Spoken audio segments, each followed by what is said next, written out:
We return now to the changes at the top of the Trump campaign and what led to all this with Robert Costa, national political reporter for The Washington Post. Robert, welcome back to the program. So it was just 2 months ago we saw a change at the top of the Trump campaign. So what happened? That change 2 months ago saw Paul Manafort, the campaign chairman, take control of the Trump campaign from Corey Lewandowski, the longtime campaign manager. And it was a change of philosophy back then, from let Trump be Trump to a more disciplined strategy, more party unity, more focus on a scripted message. Trump has scrapped that Manafort playbook, however, over the weekend, deciding to go with this new team, Steve Bannon from Breitbart, Kellyanne Conway, the longtime pollster who he's friendly with. And it's because Trump, according to my sources, is looking at these last 80 days, Judy, and he says to himself, he wants to do it his way, run from the gut, run on his instincts. Well, tell us about Stephen Bannon. Who is he? He's not somebody we've known associated with the campaign, although we know he's been close to Mr. Trump.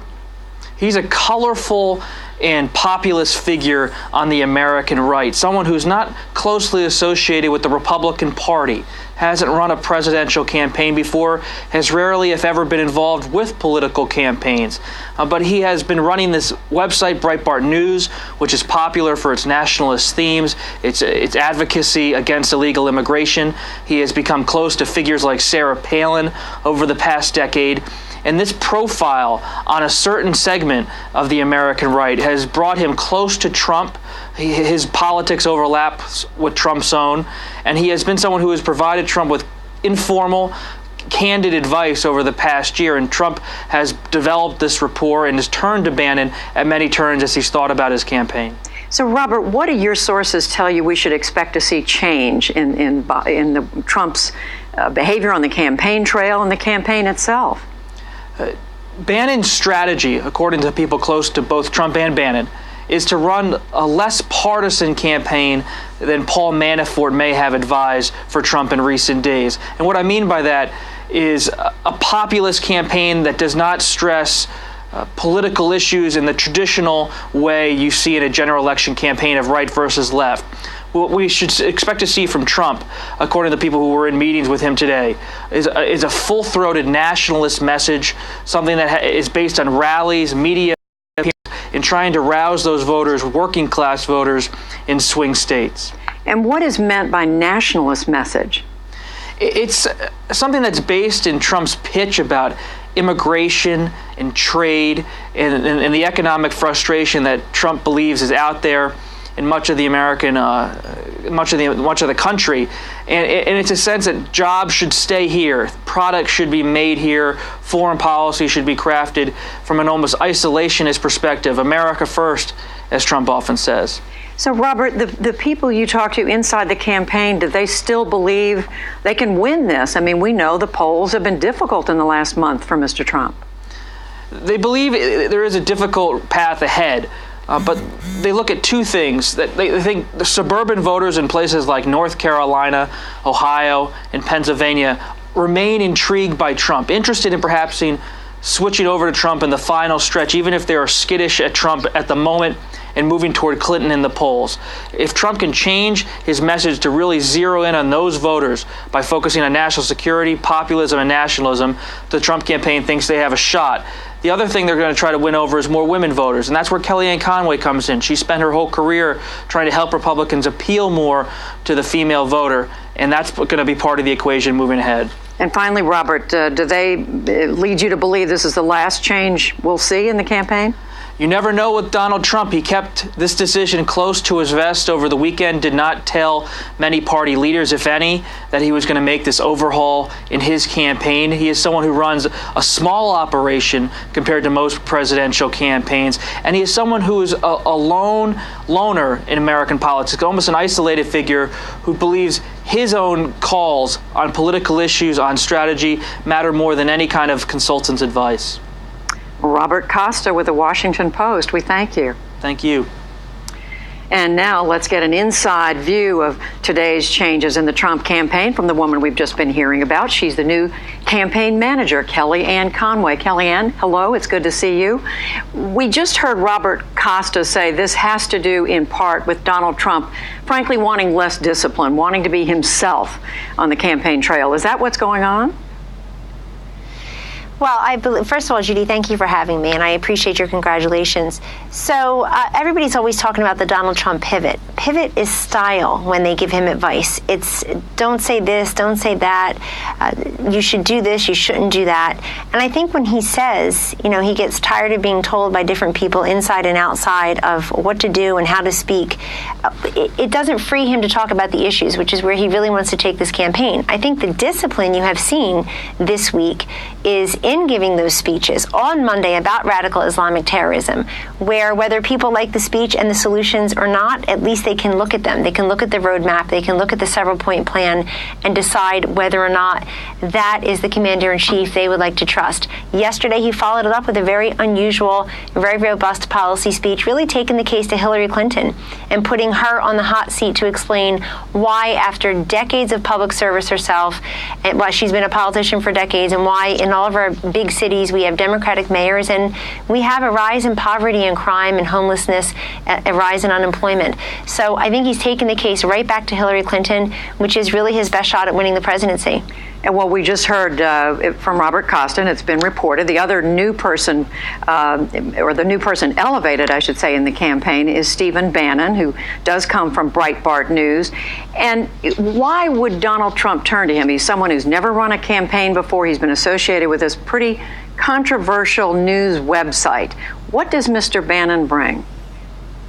Donald Trump said it best, Judy, where he said, I know them well, and I want people who want to win and who believe I can win and who are warriors. And I think Bannon's a guy ready for the right kind of battle, realizing that this is a pretty simple choice. You either want Donald Trump's view of free market health care, where it's portable and it's affordable and it's accessible to more people, or you want more of Aetna pulling out of 11 of 15 states just yesterday, announcing $430 million worth of losses over the last 2 years. That followed United Healthcare saying it would suffer $1 billion in losses by being on the exchange. These are serious issues that impact people. And to Bob Costa, and to your point, Judy, women are the chief healthcare officers of their households. These healthcare exchange realities on Obamacare are very real to them as the chief healthcare officers. And we would like to know if Mrs. Clinton owns Obamacare, in other words, if she feels like it's a good policy moving forward. Would she move us towards a single payer system a la Bernie Sanders? Are there pieces of Obamacare, the Affordable Care Act, that she would scrap? Are there ones that she thinks are worth keeping? We need those questions answered. When you pivot, the pivot really needs to be on substance. When you start talking about issues and not just individuals, when you start talking about principles and not just personalities, then we're having a conversation befitting of the voters. Well, let's try to understand what this is, because, again, we just heard Robert Costa describe an approach that is going to try to be not so partisan, not so, quote-unquote, Republican versus Democratic. But we know that the Breitbart News website is what they call, it's been called alt-right, a movement of hard-right ideologues and white nationalists who scorn traditional conservatism. Is that the philosophy Mr. Trump is embracing? No, it's not. And that's, I guess, someone's opinion or characterization of a website or stories on a website. But at the same time, I would like to point out, because I think too much of the reporting has said that this is a reset, this is a shakeup. The fact is, just over there in Trump Tower today, the core four, Manafort and Gates, who have been on for a while, Bannon and myself, we met on any number of issues. We reviewed the last cuts of our ads that are going up this weekend. We sat in, all four of us sat in on the roundtable with national security and terrorism and foreign policy experts. I believe you showed some footage from there. So we're all working together. This is an expansion of a team in these critical last couple of weeks. And I think what's very important is that the candidate trust the people around them. And you see who's there. No, despite what Hillary Clinton said today, that was a complete lie. Nobody got fired at the Trump campaign today. Nobody's feeding him. I found that to be really unbecoming to talk about Donald Trump reading new words off of a teleprompter. I mean, this has to go both ways, where she's pretty insulting of him, and I appreciate that it's actually getting covered here. Well, let me ask you a little bit more, Kellyanne Conway, though, about where you do stand in the polls. You're a pollster. You've made it your career. How do you read the polls? I mean, Donald Trump right now is running behind in virtually every single battleground state. Well, he is, but with varying margins. And Judy, we're happy that it's August and not October or November. We recognize that there is work to do, and some of that work is among independent voters, some is among Republicans, and some is among the work to be done among Democrats who, in the same poll, say that they just don't trust or much like Hillary Clinton. So we feel like they are open to our message, and we're going to work hard for all those votes. That's what campaigns are for. Campaigns are really for combining the message, the messenger, the delivery, the opportunities, the ground game, the data operation, all of which is really coming into place. And I have to credit Manafort and Gates for putting so much of that together before we arrived. Secondly, if you look at the horse race numbers in these statewide polls, Judy, they look really great for Hillary Clinton. But if you go just a little bit underneath, you see that many of her fundamental measurements are still very poor. You have, in the Virginia poll, for example, you have 54% of Virginians saying they are unfavorable towards Hillary Clinton. There's not a lot that she can do to change that image because they already know her. 68% said that the selection of Tim Kaine doesn't matter to their vote. 66% of the white voters there say that they are unfavorable towards her. So she really needs to work on those as well. I just want to squeeze in one last question, and that is the description of the philosophy of this campaign as nationalist, almost isolationist. Is that something you accept?